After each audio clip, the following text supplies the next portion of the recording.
from Hollywood, it's time now for... Johnny Dollar! Johnny Dollar! Passengers for flight 372. Yeah, I'm Johnny Dollar. There's a phone call for you in the office, Mr. Dollar. But my plane's about to take off. He said it's very urgent, sir. Well, it better be. Passengers I don't get back to for Hartford. flight 372. Hey, look, my name's Dollar. I understand you have a... Oh, thanks. Johnny Dollar. Todd Swam, Johnny, at the Chamber of Commerce. Oh, Todd, look, I'm sorry I didn't have a chance to say goodbye to you, and I appreciate all your Johnny. help. Like your city, too. Nice people, good fishing. But I barely had time to make my plane reservation, pack my stuff, Johnny, and... you've got to cancel your reservation. Cancel? My plane's all ready to leave. Earl Poorman is on his way to the airport now to pick you up and bring you back here. Look, we proved that the accident in that rocket fuel laboratory was an accident. I know. Dr. Allworth's technician, that Leon I know, Salkoff, is Johnny, not a I Russian know. spy. So the company will pay for the damage, and that's that. Will the company also pay a claim on Leon Salkoff? Don't see why not. Now, look, I got to catch my... What? Salkoff is dead? Johnny, it looks like murder.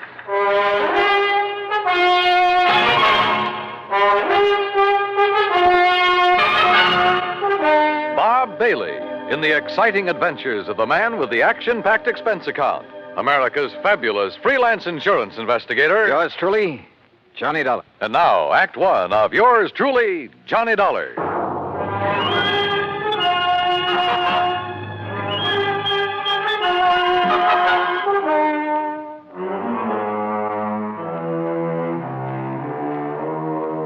Expense account submitted by Special Investigator Johnny Dollar to the Tri-State Life and Casualty Insurance Company, Sarasota, Florida. Following is an account of expenses incurred during my investigation of the Salkoff sequel matter.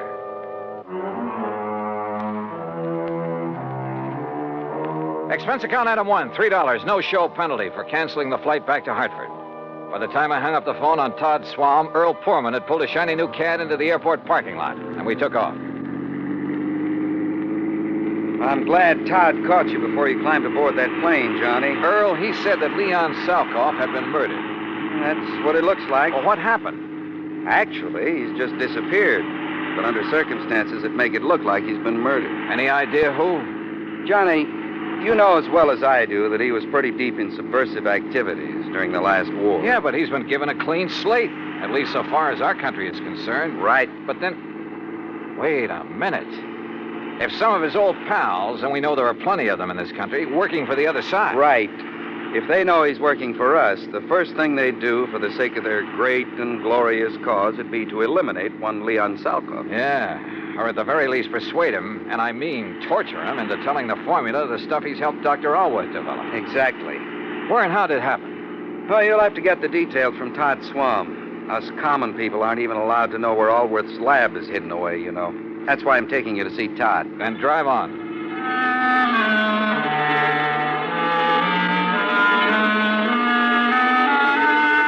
Todd was waiting for us at the Chamber of Commerce building. He thanked Earl for dragging me in from the airport. Earl left, then Todd and I walked out to his car. Here, Johnny, use my car. You know where to go. Out to the lab? Yes. You still haven't told me what happened to Leon Salkoff. Because I don't know exactly. Dr. Allworth called me from the nearest phone down there, told me Salkoff is gone and that he's sure he was murdered. Have you dragged the police in on this? No, but I telephoned the FBI in Washington. They've promised to send a man. Well, do they know I'm here? They might not want any interference. Well, I told them about your investigation down there at the lab, and they said to give you a free hand. All right, good. Well, I better get going. Johnny, let me know what you find out.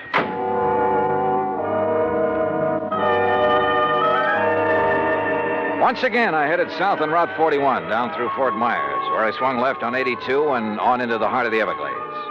I found the old wagon trail leading into the swampy jungle, and finally came to the shack of the Indian, Ben Osceola.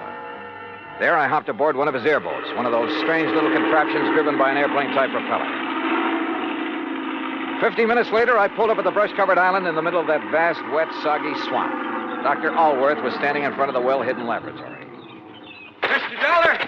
Mr. Dollar, I'm so glad you haven't left yet. Oh, what's happened out here, Doctor? Oh, it's been terrible.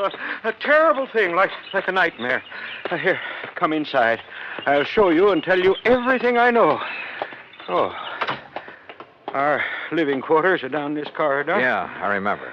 After you and Mr. Swam left us yesterday, Leon and I went to work immediately to replace the rocket fuel additive we had lost in the accident you investigated. Yes? Oh, if only I'd paid attention when he told me about the man he'd seen in Fort Myers the day before. But we were so busy. Wait a minute. What man?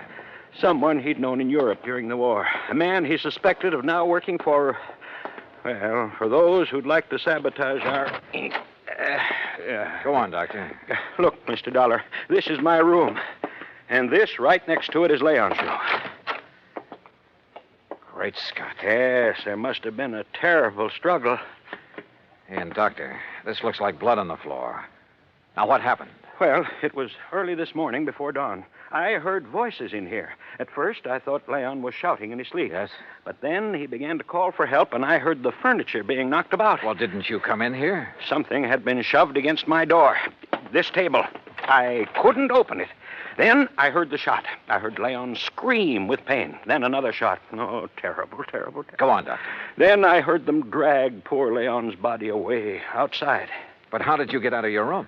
By placing my bed as you see it now, I was able to brace my feet against it, force the table away from my door. Now, come, Mr. Dollar. All right. I pursued them down this hall, but by the time I reached the outside door, they were gone. But unless they had an airboat. They must have, hidden somewhere on the edge of this little island. Oh, there are 1,000 places in the brush and trees where it could have been hidden. Do you see? Look, 1,000 places. I don't see Leon's airboat out here, only yours. They took it. That's why I think there was more than one of them. And now I must leave you. You what? I must go into a telephone. I'll be back as soon as possible. Well, now, look, wait a minute. Dr. Allwood. Now that you're here in charge, I must telephone the FBI. No, wait. They've already been notified by... Well, I'll be darned if I'm going to chase him. What's more, I doubt if I could have caught him in the old airboat that I had. So, all right, it would give me a chance to look around alone. Sometimes that's the best way. I poked around outside for a while, looking for where Leon's attackers might have concealed the boat they'd used. In that swamp and brush, it was like looking for a needle in a haystack. Then I walked back to the laboratory building. The front door was closed. Funny. I thought we'd left it open a minute ago. Oh, well. Huh? Oh, no, you don't. Oh.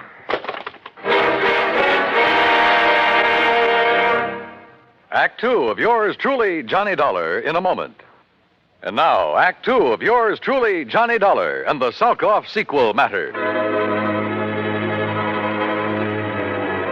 I don't know how long I was out after the attack on me at the hidden laboratory in the Everglades.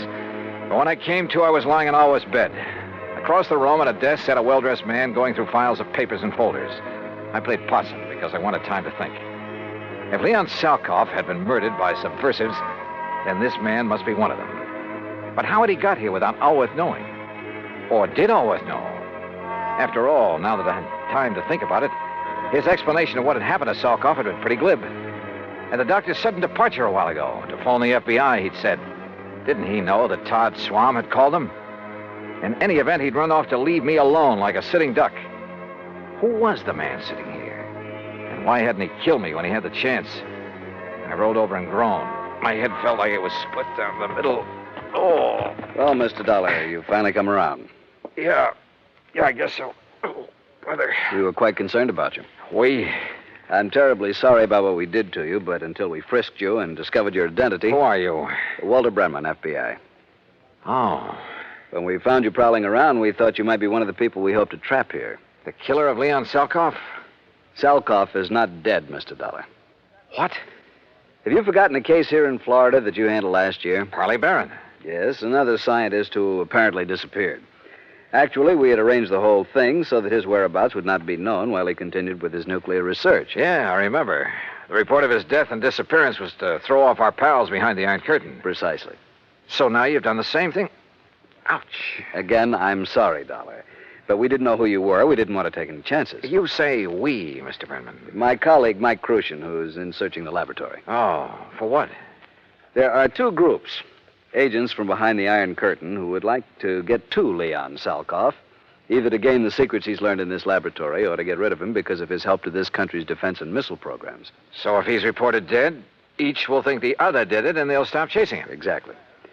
We had to act fast because Leon has already spotted some of his ex-pals, as you call them, in this general area. Does Dr. Allworth know this whole thing was rigged? No, and you mustn't tell him. He's a great scientist, but, well, he might let the cat out of the bag. Stall him, Dollar. Stall for time. Drag out your pretended investigation. It'll delay Allworth bringing in the police, that sort of thing, until we can take care of Salkoff. That is, install him in his new place. Well, maybe I'm a little muddled because of this wallop on the head, but I should think you'd tell everybody you can, to make sure his so-called death is publicized. Make sure these people who are after him will get the word. Don't worry, they know. I'd stake my life on it. And needless to say, if any of them come out here, we'll be ready for them. Oh, Michael, what did you find? Nothing. Not a single song. Oh, I see Mr. Dollar's come too. Yeah, almost. Say, I'm sorry about the way I slugged you, Dollar. Yeah, me too. I'm sure Walter told you why. You find anything in here, Walt? No. I'm afraid we'll have to go back. Oh, Dollar. Yeah? I take it Dr. Allworth is in on one of his usual all-day trips for supplies? Yeah, something like that. We've got to leave you for a while. You have your gun. You know what to do if anyone suspicious comes around. Well, now, look, when the doctor comes back, I'll have to tell him you've been here. Fine, and that we'll be back. Well, yes. We'll be back. Oh, sure, yeah. Well, Dollar, we'll see you later, huh? Now, you rest. You need it. You're not kidding. Come along, Michael.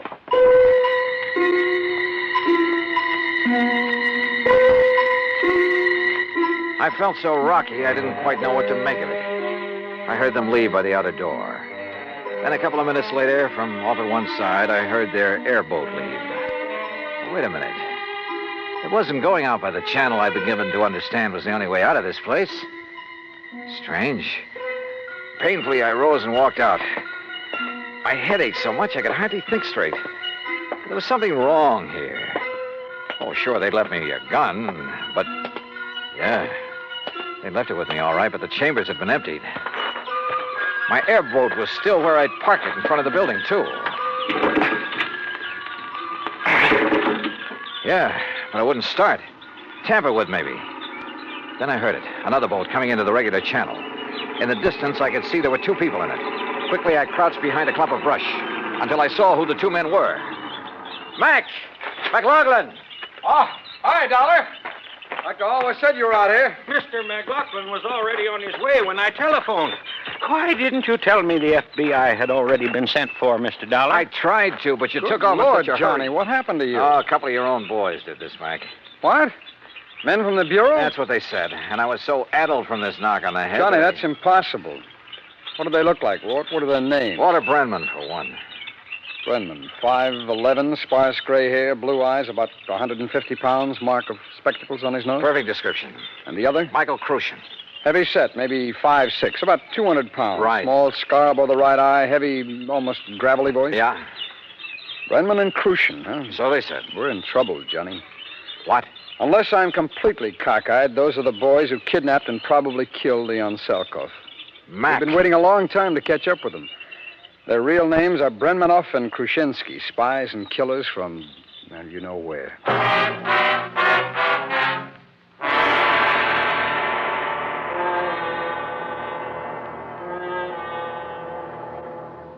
Act 3 of yours truly, Johnny Dollar, in a moment. And now, Act 3 of yours truly, Johnny Dollar, and the Salkoff sequel matter.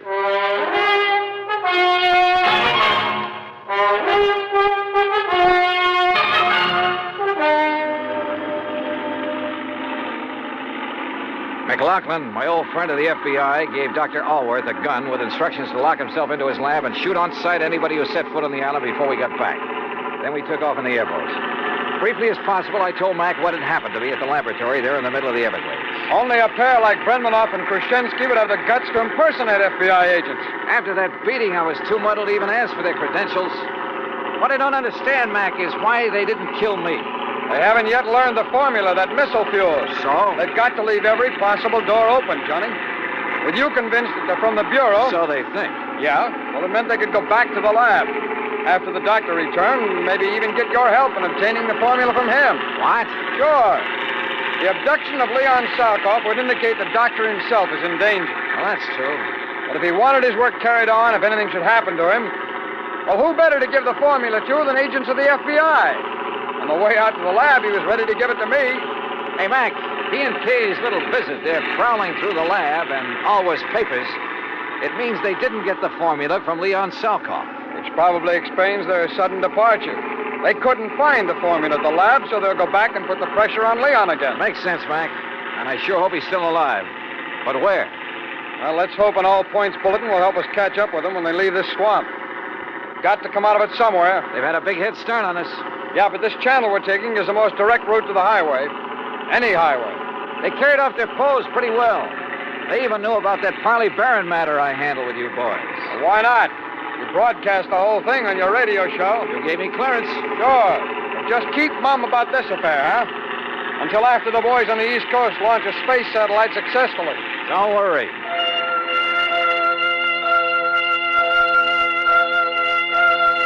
A few minutes later, we pulled up at Ben Osceola's shack at the head of the bayou where we'd left our car. We'll use mine, Johnny. It's better equipped than yours for whatever we may run into. I saw what he meant, because in back of the seat was a regular arsenal. As we tore out of the jungle and headed south on Highway 29, Max short-waved in all points to every town in the area and to the state police. Keep me posted. Over. We're heading south, Johnny, because you said that's the way they left the island by airboat. Right, Mac. But with the way those rivers and bayous twist around in the swamp, they could come out anywhere. Well, I know this country pretty well. They'd almost have to go south to hit this or any other highway. Now, you keep your eye peeled for any side roads that might lead into where they could land their boat, will you?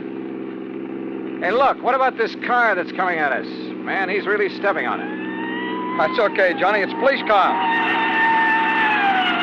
Police, huh? Sure. Sure. But did you see who was driving it and who was sitting beside him? What? Yeah, Khrushchevsky and our old pal Brenman. Hold on to your hat. They must have heard the all points. Well, if they didn't, they're hearing it now in that car. And if that thing is souped up like most police Don't cars... worry, boy. They won't get away from this old boiler.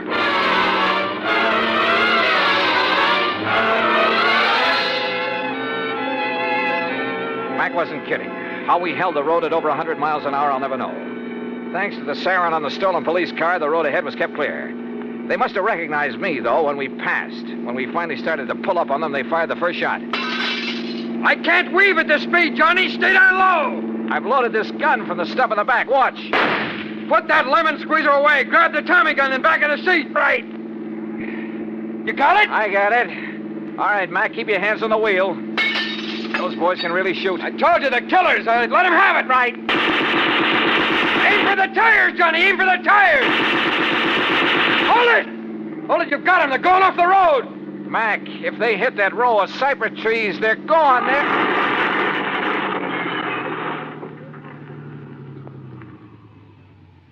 Yeah, they are.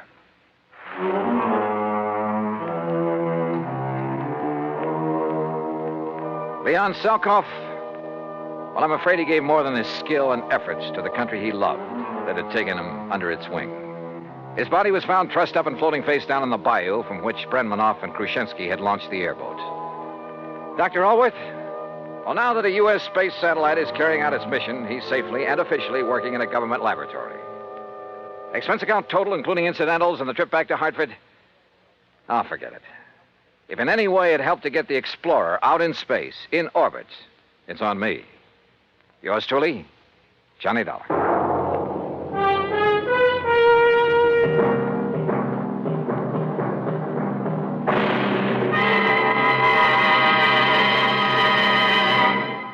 Our star will return in just a moment.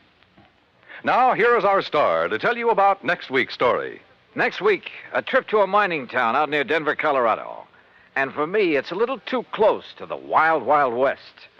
Join us, won't you? Yours truly, Johnny Dollar.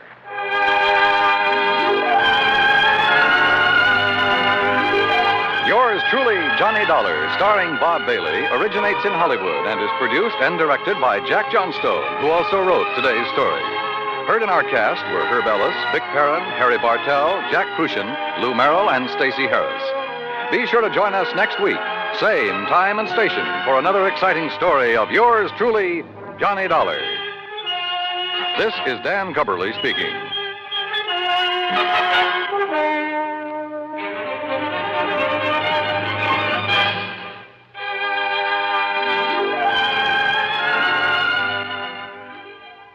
This is the United States Armed Forces Radio and Television Service.